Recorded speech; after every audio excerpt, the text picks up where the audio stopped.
Marcus Roll. German bodybuilding legend Marcus Roll got into the sport at the age of 18 when a doctor recommended strength training after he sustained a knee injury playing soccer. Fast forward 5 years later, and Roll turned pro after training 6 days a week and adopting a heavy diet of supplements, including insulin human growth hormone, HGH. The result has been a cartoonishly strong physique, albeit one with an oddly protruding beer gut. The gut, also known as stomach distension, is also a product of all the supplements taken, particularly growth hormone, that grows more than just your muscles. Candace Armstrong.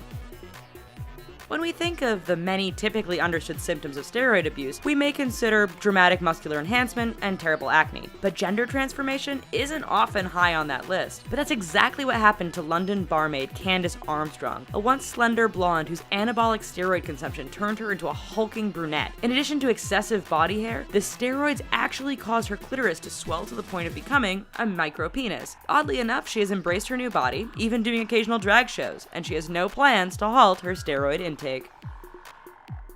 Greg Valentino. Greg Valentino made a name for himself in bodybuilding, even entering the Guinness World Book of Records for having the world's largest biceps. In constantly striving for bigger, better, and stronger, however, Valentino supplemented his intense workouts with negligent steroid use and little regard for sterility and cleanliness. Sure enough, one of his biceps got infected and actually blew up on account of the pus built up inside. After failing in an attempt to drain the pus by himself, on a TLC reality program no less, he wound up in the emergency room, where doctors were forced to cut out his biceps. He was later arrested on charges of drug abuse and distribution. Branch Warren. They call Branch Warren the Quadrosaurus, which isn't a surprise when you look at his massive legs. His name is Branch, and he seems to be walking on actual tree trunks. Of course, the 2011 and 2012 Arnold Classic winner hasn't gotten there entirely on his own. Warren's alleged steroid cycle includes a high intake of Dianabol, a preferred steroid to add quick bulk and size, and Sustanaton, which is a common testosterone base. No matter how hard you work out, possessing 30-inch thighs and a 58-inch chest as Warren does simply is not natural. Noah Steer.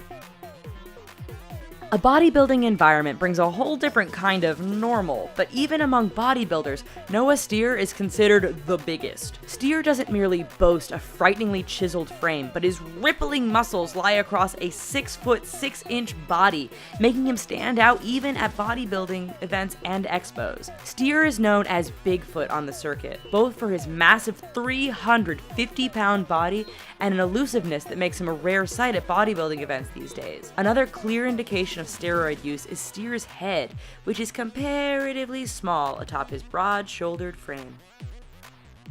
Dennis James. When he was at his peak rippled physique, Dennis the Menace James was 260 pounds of bulging biceps, tree trunk legs, and impossibly broad shoulders and chest. While the 5'8" German is still unquestionably large, a 2004 arrest in Thailand for possession of human growth hormone and 18 tablets of ecstasy highlight that it was more than merely dumbbells that were contributing to his form. The fact that James never finished better than 4th at the Mr. Olympia competition, he has announced that he intends to retire in 2017, indicates the International Federation of Bodybuilding's gradual de-emphasis of jacked up muscleheads. Greg Kovacs. Normal humans simply don't weigh 400 pounds, a weight that is typically reserved for sumo wrestlers and maybe the odd WWE superstar. In his prime, in the off-season anyway, Greg Kovacs weighed in as high as 420 pounds, primarily because of his 25-inch arms and a 70-inch chest and colossal 35-inch legs, all as a part of his 6'4" frame. Those measurements would take their toll on Kovacs, who died of heart failure in late 2013, just a few weeks shy of his 45th birthday. Prior to his death, his life had taken a dark turn, having been charged with extortion of a nutrition supplement store owner in 2010. Jay Cutler.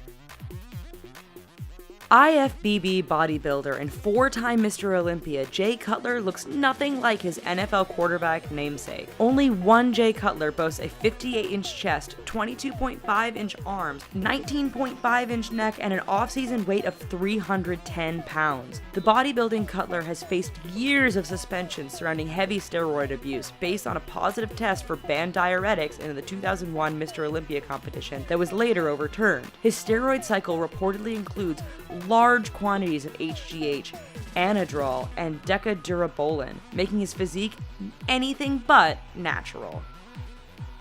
Andreas Munzer.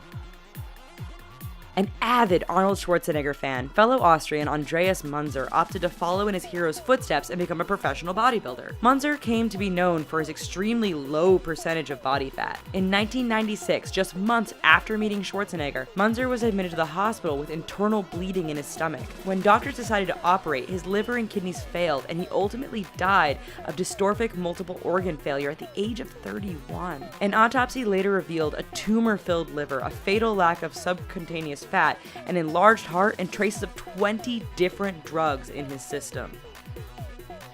Ronnie Coleman.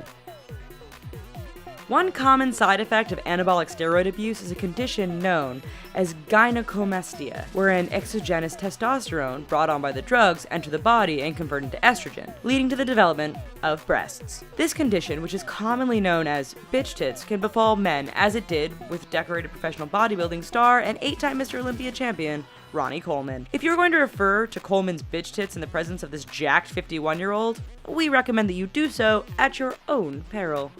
We hope you enjoyed this video of insane muscleheads. Here's some other videos that we think you might like, and don't forget to click on the subscribe button or Ronnie Coleman's gonna get ya. Thanks.